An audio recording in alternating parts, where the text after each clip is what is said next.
Hello மக்களே, கார்த்தி ரேவதி செம்ம இன்ட்ரெஸ்டிங்காக போயிட்டுருக்கு. நம்ம கார்த்திக்கும் சந்திரகலாவோட சூழ்ச்சி வேலையெல்லாம் தெரிய வருது. அதோட இல்லாமல் ரேவதி இது எதுவுமே தெரியாமல் கனடாவுக்கு கிளம்பி போகும்போது கடைசி நேரத்தில் நம்ம கார்த்தி ஏர்போர்ட்டில் செம மாஸ் பண்ணுறாங்க.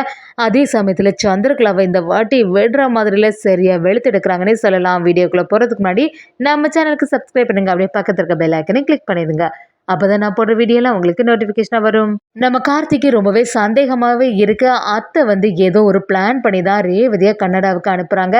ரேவதிக்கும் இதை புரிஞ்சிக்கவே மாட்டேங்கிறா. என்ன செய்யறது அப்படின்னு சொல்லிட்டு யோசிக்கும் போது இன்னொரு சைடு நம்ம ரேவதியும் சரி கன்னடாவுக்கு கிளம்புறதுக்கு தயாராகிட்டோம். இத்தனை நாள் மாமாவை விட்டு நம்ம எப்படி தான் பார்க்காம இருக்க போகிறோமோ அப்படின்னு சொல்லிட்டு ஃபீல் பண்ண ஆரம்பிக்கிறாங்க. கார்த்திகிட்ட பேசும்போது நம்ம கார்த்தி ரேவதி கிட்ட இதில் எனக்கு ஏதோ ஒரு சந்தேகமாக இருக்குது ரேவதி, அத்தை எல்லாம் வேணும்னு தான் செய்திருப்பாங்களோ அப்படின்னு கேட்கும்போது நம்ம ரேவதியும் அம்மா என்ன கனடாவுக்கு போக சொல்லலை, நானாக தான் சரி உங்களால் போக முடியலைல்ல அதனால் நானே போயிட்டேன்னு சொன்னேன். அம்மா இப்படி பண்ணியிருந்தாங்கன்னா என்கிட்ட வற்புறுத்தி இருப்பாங்களே. இப்போ கூட அம்மாவுக்கு அதில் கொஞ்சம் கூட விருப்பவே இல்லை. கனடாவுக்கு நீ போகாட்டாலும் ஒன்றும் இல்லை அப்படின்னு தான் சொன்னாங்க. நான் தான் கிளம்புனேன். என்ன ஒரு வருத்தம், உங்களை பிரிஞ்சு இத்தனை நாள் இருக்கணுமே, அதை பற்றி தான் யோசிச்சுட்ருக்கேன் அப்படி சொல்லும்போது நம்ம கார்த்தியும் சரி ரேவதியோட நம்பிக்கையை நம்ம எதுவுமே கெடுக்க வேண்டாம், நம்மக்கிட்ட எதுவுமே ப்ரூஃப் எதுவுமே இல்லாமல் நம்ம எதுவும் பேசக்கூடாதுன்னு சொல்லிட்டு அப்படியே நம்ம கார்த்தியோ ரேவதி கிட்ட சரி உனக்கு டிக்கெட் எல்லாம் இருக்குல்ல, அந்த டிக்கெட்டை எனக்கு அனுப்பி விடுன்னு சொல்கிறாங்க. நம்ம ரேவதியும் கனடாவுக்கு போகக்கூடிய எல்லா டிக்கெட் எல்லா ஃபார்மாலிட்டிஸ் இது எல்லாத்தையுமே நம்ம கார்த்திக்கு அனுப்பி விடுறாங்க. சரி ரேவதி நான் கரெக்டாக வந்துடலான்னு சொல்லிட்டு சமாளிக்கிறாங்க. நம்ம ரேவதியும் எதுக்கு மாமா இப்படி சொல்லிட்டு இருக்காங்க, நிஜமாவே அம்மாவும் அந்த சித்தியும் சேர்ந்து ஏதாவது ஒரு சூழ்ச்சி பண்ணியிருப்பாங்களோ அப்படிங்கிற மாதிரி சந்தேகப்பட ஆரம்பிக்கிறாங்க. அதே சமயத்தில் நம்ம கார்த்தி அந்த டிக்கெட்டை பார்க்குறாங்க. சரி இந்த ட்ராவல்ஸ் தானே, இங்கே விசாரணை பண்ணால் நமக்கு ஏதாவது ஒரு ஐடியா கிடைக்கும் அப்படின்னு சொல்லிட்டு யோசிக்கிறாங்க. அதில் நம்ம கார்த்தி பார்க்கும்போது என்னது இது ரிட்டர்ன் வரக்கூடிய டிக்கெட் சரியில்லாத மாதிரி இருக்கே, டூப்ளிகேட் டிக்கெட் மாதிரி இருக்கே, என்னவா இருக்கும், நேரடியாக ட்ராவல்ஸில் விசாரணை பண்ணலான்னு சொல்லிட்டு நம்ம கார்த்தியும் அந்த ட்ராவல்ஸ்க்கே வந்துடுறாங்க. அங்கே அந்த டிக்கெட்டை காட்டுறாங்க. நீங்கள் தானே இந்த டிக்கெட்டை எல்லாம் எடுத்து கொடுத்தீங்க அப்படி கேட்கும்போது ஆமாம் நேற்றுக்கு தான் இது எல்லாமே எடுத்தேன், என்ன விஷயம் அப்படின்னு சொல்லிட்டு விசாரணை பண்ணும்போது நம்ம கார்த்தியை சரி போகிறதுக்குள்ள டிக்கெட் எல்லாம் கரெக்டாக தான் போட்டு கொடுத்துருக்கீங்க, ஆனால் அங்கேருந்து வரக்குள்ள டிக்கெட் சரியாக இல்லாத மாதிரி இருக்கே, டூப்ளிகேட் டிக்கெட் மாதிரி தானே இருக்குது அப்படி கேட்கும்போது அந்த ஆளும் பதட்டப்படுறாங்க. அப்படி எதுவுமே இல்லை, அந்த மாதிரிலாம் நாங்கள் செய்யவே மாட்டோம் அப்படி சொல்லும்போது நம்ம கார்த்தி விடுற முதல்ல ஒழுங்கு மரியாதையாக உண்மையை சொல்லுங்கள் அப்படி கேட்கும்போது ஏதாவது கம்ப்யூட்டரில் உள்ள மிஸ்டேக் ஏதாவது வந்திருக்கமா இருக்கும் அப்படின்னு சொல்லிட்டு சமாளிக்கிறாங்க. நம்ம கார்த்தியும் உங்களை பற்றியெல்லாம் எனக்கு நல்லாவே தெரியும், ஒழுங்கு மரியாதையாக உண்மையை ஒத்துக்கோங்க, உங்ககிட்ட இதை சொன்னது யார், இந்த மாதிரி எதுக்காக செய்தீங்க, நீங்கள் மட்டும் இப்போ உண்மையை சொல்லலைன்னா நான் ஏதாவது ஒரு ஆஃபீஸர்கிட்ட சொல்ல வேண்டியது வந்துடும் அப்படின்னு சொல்லிட்டு பிரச்சனை பண்ணும்போது ஒரு கட்டத்தில் அந்த ஆளும் உண்மையை ஒத்துக்கிறாங்க. நான் சொல்லிடுறேங்க, ஆனால் நான் தான் சொன்னேன்னு யார்கிட்டையுமே சொல்லிடுறாங்க, அப்புறம் எனக்கு தான் பிரச்சனையாக வரும். நேற்றுக்கு சந்திரகலான்னு ஒருத்தங்க வந்தாங்க, இந்த மாதிரி டிக்கெட் எல்லாம் எடுத்து கொடுக்கணும்னு சொன்னாங்க. அதே மாதிரி வரதுக்குள்ளே டிக்கெட் மட்டும் டூப்ளிகேட் டிக்கெட் அவங்கள நம்புகிற மாதிரி எடுக்கணும் அப்படின்னு சொன்னாங்க. அதனால தான் அவங்களோட மிரட்டலுக்கு பயந்து போய் நான் இந்த மாதிரி செய்துட்டேன். அதே மாதிரி இந்த விஷயம் வெளியில் யாருக்குமே தெரியாதுன்னு சொல்லிட்டு அவங்க என்கிட்ட சொல்லிட்டு தான் போனாங்க அப்படின்னு சொல்லிட்டு அந்த ட்ராவல்ஸில் உள்ளவங்க எல்லா விஷயத்தையுமே நம்ம கார்த்திகிட்ட சொல்லும்போது கார்த்திகே புரிய ஆரம்பிக்குது. அப்போ இது எல்லாமே அந்த சந்திராவோட வேலை தான் இருந்திருக்கு. அப்போ நிஜமாவே ஏதோ ஒரு விஷயத்தை பற்றி தெரிஞ்சுக்கிட்டாங்க. ரேவதியை என்னையும் பிரிக்கிறதுக்காக தான் இந்த மாதிரி ஒரு வேலை செய்யணும். இது எதுவுமே தெரியாமல் நம்ம ரேவதியும் ஏர்போர்ட்டில் போய் கனடா போகிறதுக்கு தயாராகிட்டாலே இதை எப்படியாவது தடுத்து நிறுத்தணும் அப்படின்னு சொல்லிட்டு நம்ம கார்த்தி நினைக்கிறாங்க.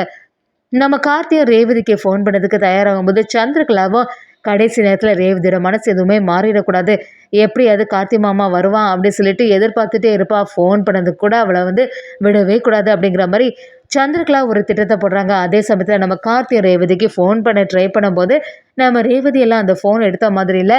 அதே சமயத்தில் ஃபாஸ்ட்டாக நம்ம கார்த்தி வராங்க. ஏர்போர்ட்லேருந்து நம்ம ரேவதி கனடா போகிறதுக்கு தடுக்கணும்னு சொல்லிட்டு ஃபாஸ்ட்டாக கிளம்பி வரும்போது இன்னொரு சைடு நம்ம ரேவதி சாமுண்டேஸ்வரி சந்திரகலா எல்லாம் அந்த இடத்துல இருக்கும்போது சாமுண்டேஸ்வரி ரேவதி இப்போ கூட உன்னை தனியாக இந்த கன்னடாவுக்கு இவ்வளோ தூரத்துக்கு அனுப்பணும்னு சொல்லிட்டு எனக்கு கொஞ்சம் வருத்தமாக தாம்மா இருக்குது, இப்போ கூட நீ போகாட்டாலும் ஒன்றும் இல்லை, எந்த பிரச்சனையும் இருக்காது அப்படி சொல்லும்போது நம்ம ரேவதியும் என்னம்மா நீங்கள் இப்போ இப்படி சொல்லிட்டு இருக்கீங்க, ஒன்றும் குழப்பம் இல்லை, 4-5 நாள் தானே, அதுக்குள்ளே நான் திருப்பி இங்கே தானே வரப்போகிறேன், தனியாட்டு ஒன்றும் நான் போயிருக்கேன்ல, அதனால கவலையே படாதுங்க சொல்லிட்டு ரேவதி சமாதானப்படுத்துகிறாங்க.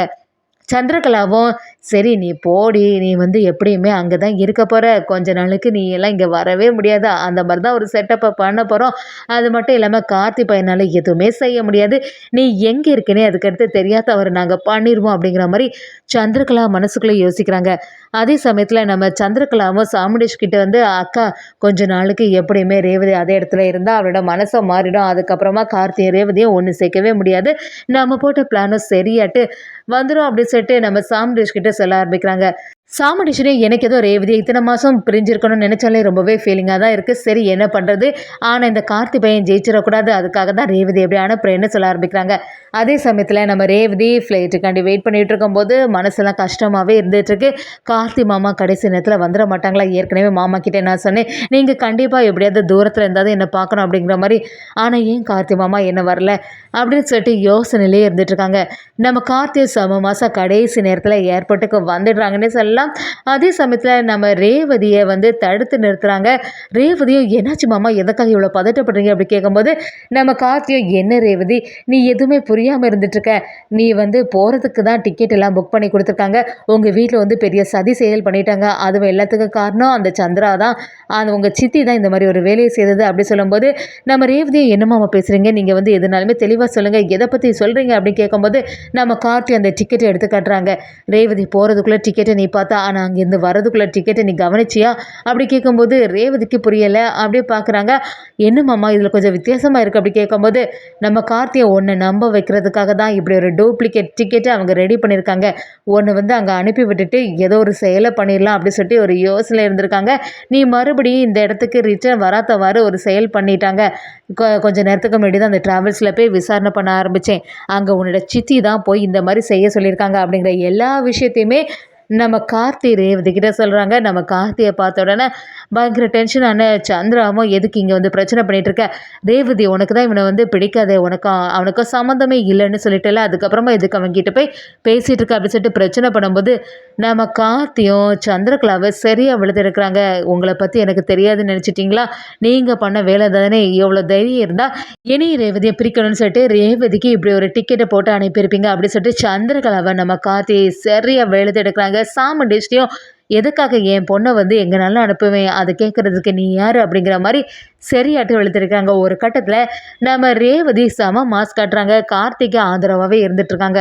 நம்ம கார்த்தியும் கடைசி நேரத்தில் வந்து ரேவதி கன்னடாவுக்கு போகாமல் தடுத்து நிறுத்துறாங்க. அதே சமயத்தில் நம்ம சாமுண்டீஸ்வரிக்கு இதெல்லாம் சரியான பிளான் சொதப்பல் ஆகிட்டு அப்படிங்கிற மாதிரி பயங்கரமாக ஃபீல் பண்ணும்போது சந்திராவும் அக்கா நான் தான் சொன்னேன்ல கடைசி நேரத்தில் இந்த கார்த்தி வந்து ஏதாவது ஒரு வேலையை பண்ணிடுவான்னு அதே மாதிரி நடந்துட்டு இந்த ரேவதி இப்போ என்ன செய்கிறது, ரேவதி இப்போ எல்லாம் நம்ம சொல்கிறத கேட்ட மாதிரி இல்லை, அந்த கார்த்திகை பின்னாடியே சுற்ற ஆரம்பிச்சிட்டா நம்ம எவ்வளோ தான் இவங்க ரெண்டு பேரும் தடுத்தாலுமே இப்படி வந்து இவங்க ஒன்று சேர்ந்துருவாங்க போலே அப்படி சொல்லும்போது நம்ம சாமுண்டீஸ்வரியும் இந்த மாதிரி பேசாத சந்திரா, என்னைக்காக இருந்தாலும் இவங்க ரெண்டு பேரையும் ஒன்று சேர்றதுக்கு நான் விடவே மாட்டேன், பழசு எல்லாமே நான் மறக்கலை சந்திரா, அந்த கார்த்தி வந்து என்னை எப்படியெல்லாம் ஏமாத்தினா அப்படிங்கிறது எல்லாமே எனக்கு ஞாபகத்துக்கு இருக்குது அப்படிங்கிற மாதிரி நம்ம சாமுண்டீஸ்வரி கார்த்திகை மேலே வெறுப்பை கொட்டினாலும் ஒரு கட்டத்தில் நம்ம கார்த்தியும் ரேவதியும் ஒன்று சேரதான் போகிறாங்க. கும்பாபிஷேகமும் சிறப்பாக நடக்க தான் போகுதுன்னே சொல்லலாம்.